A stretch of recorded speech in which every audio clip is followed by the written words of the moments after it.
Bismillahirrahmanirrahim. Assalamualaikum warahmatullahi wabarakatuh. Insya Allah di video kali ini kita akan belajar melanjutkan pelajaran kita sebelumnya di pelajaran yang ketiga, yaitu tentang mubtada dan khobar. Nah, apa itu mubtada dan khobar? Ayo kita baca penjelasannya di bawah ini. Mubtada adalah kata yang ciri-cirinya terletak di awal kalimat, ada di awal kalimat. Yang kedua, berawalan alif lam. Nah, di sini didahului oleh alif dan lam. Ini bentuknya ya. Kemudian yang ketiga, mubtada itu cirinya berakhiran dhammah. Ada harokat akhirnya adalah dhammah. Dhammah itu seperti apa? Dhammah itu yang bentuknya seperti waw kecil di belakang. Ya, misal kita bilang u, ada dhammah di atasnya. U, begini ya. Kemudian, sedangkan khobar, apa itu khobar? Khobar adalah kata yang pertama, menyempurnakan makna mubtada. Ya, jadi khobar itu menyempurnakan makna mubtada. Yang kedua, terletak setelah mubtada. Letaknya ada setelah mubtada. Yang terakhir, berakhiran dhammatain. Dhammatain seperti apa? Dhammatain itu seperti dhammah tadi, tapi seperti ada ekornya di belakang. Dhammatain seperti ada ekornya di belakang ya. Atau bentuknya yang seperti ini. Seperti ada tutupnya di atas. Nah, ini namanya dhammatain ya. Contohnya seperti misal kita bunyi un. Nah, ini bunyinya un karena ada dhammatain di atas. Oke, baik. Untuk memahami apa itu mubtada dan khobar, yuk kita lihat contoh kalimat yang ada mubtada dan khobarnya. Oke. Nah, di sini ada beberapa contoh ya. Al-khizanatu tawilatun. Al-khizanatu artinya lemari. Tawilatun artinya panjang. Al yang ada di depan ini biasanya diartikan itu. Kalau kita sambung berarti gimana artinya? Lemari itu panjang. Oke, lemari itu panjang. Nah, al-khizanatu tawilatun. Sekarang kita ingin membedakan yang mana mubtada, yang mana khobar. Ya, kita lihat al-khizanatu. Yang pertama, al-khizanatu, kita baca dulu. Al-khizanatu. Al-khizanatu ini termasuk mubtada atau khobar. Nah, dilihat cirinya di sini ya. Ada mubtada, ada khobar. Kita lihat al-khizanatu. Apa ciri-cirinya? Oh, dia al-khizanatu ini ada di awal kalimat, ada di depan. Kemudian di sini ada al. Kemudian harokat terakhirnya juga dhammah. Berarti dia termasuk mubtada atau khobar? Dia termasuk mubtada. Berarti kita tulis mubtada ya, dia termasuk mubtada. Kemudian yang kedua, tawilatun. Nah, tawilatun ini sebagai mubtada atau khobar ya. Kita lihat ciri-cirinya. Di sini ada dhammatain di belakang ya. Terlihat ya, dhammah yang ada ekornya. Dhammah yang ada ekornya, tawilatun. Nah, bunyinya ada un gitu. Tawilatun. Kemudian selain itu, selain berakhiran dhammatain, dia itu juga terletak setelah mubtada. Nah, di kalimat ini al-khizanatu tadi itu mubtada.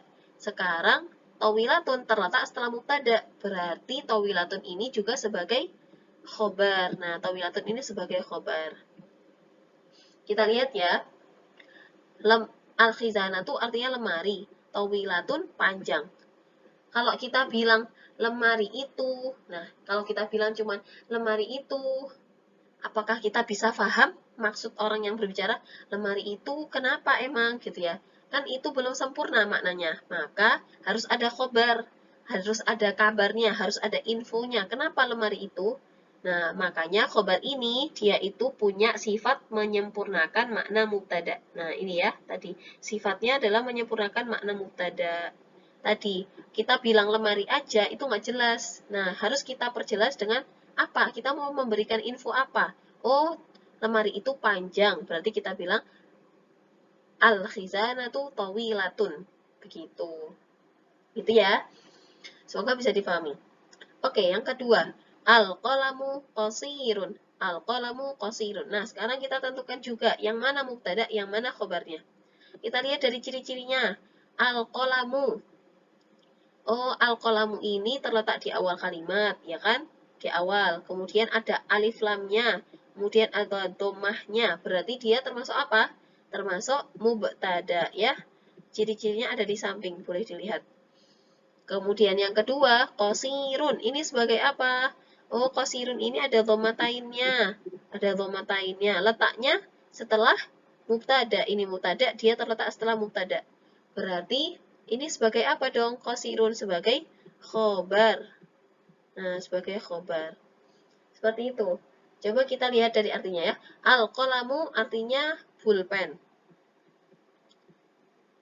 Qasirun artinya pendek. Kemudian di sini ada al-nya.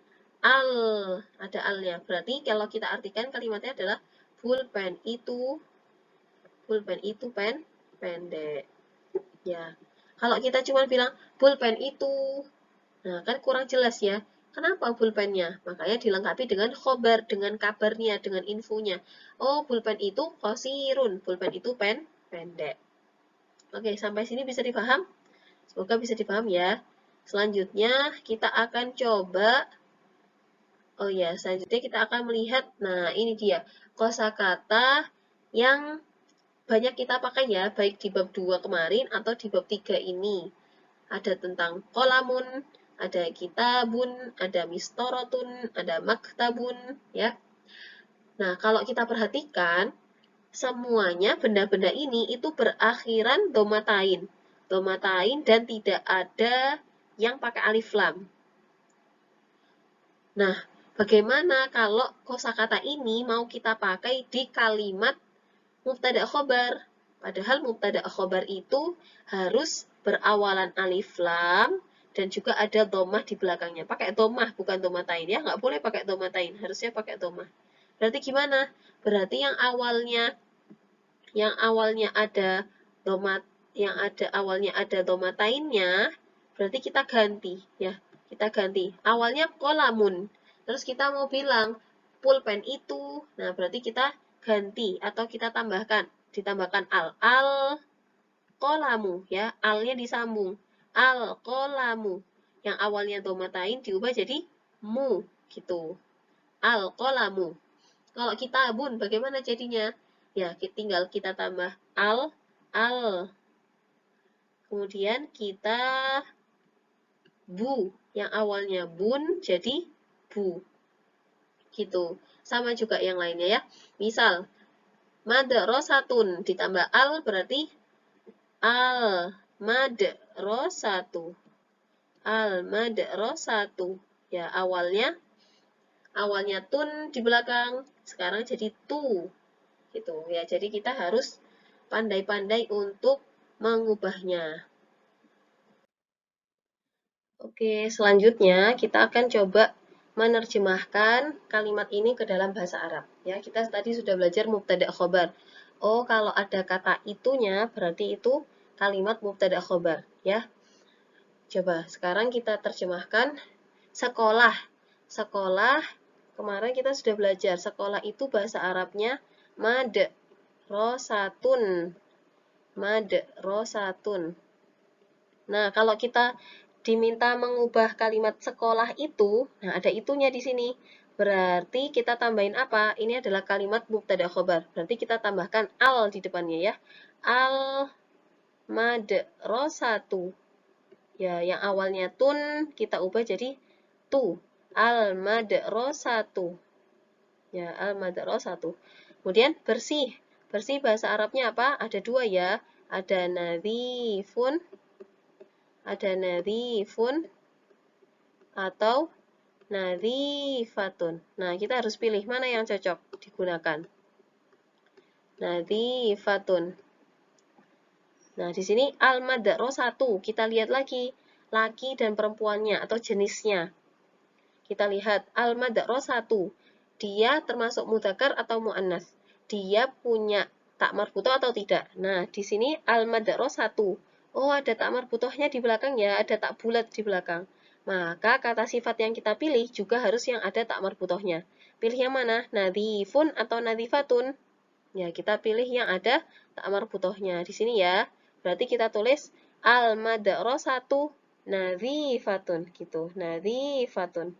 Kita pilih yang ada sama-sama tak marbutohnya. Nah, seperti ini. Sekarang kita coba juga nomor 3.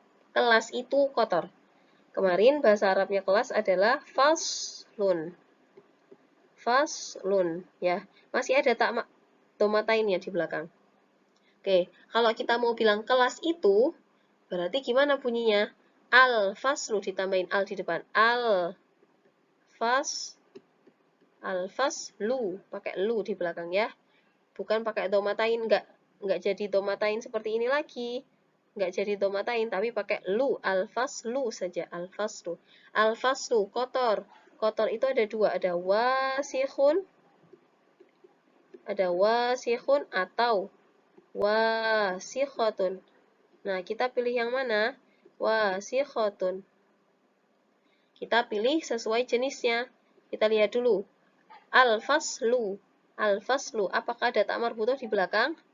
Oh, tidak ada ternyata. Berarti kita pilih yang nggak ada tak marbutohnya juga di belakang ya. Wasikhun atau wasikhatun. Ya, kita pilih wasikhun karena tidak ada tak marbutohnya. Berarti kita tulis wasikhun. Gini ya. Wasikhun. Oke.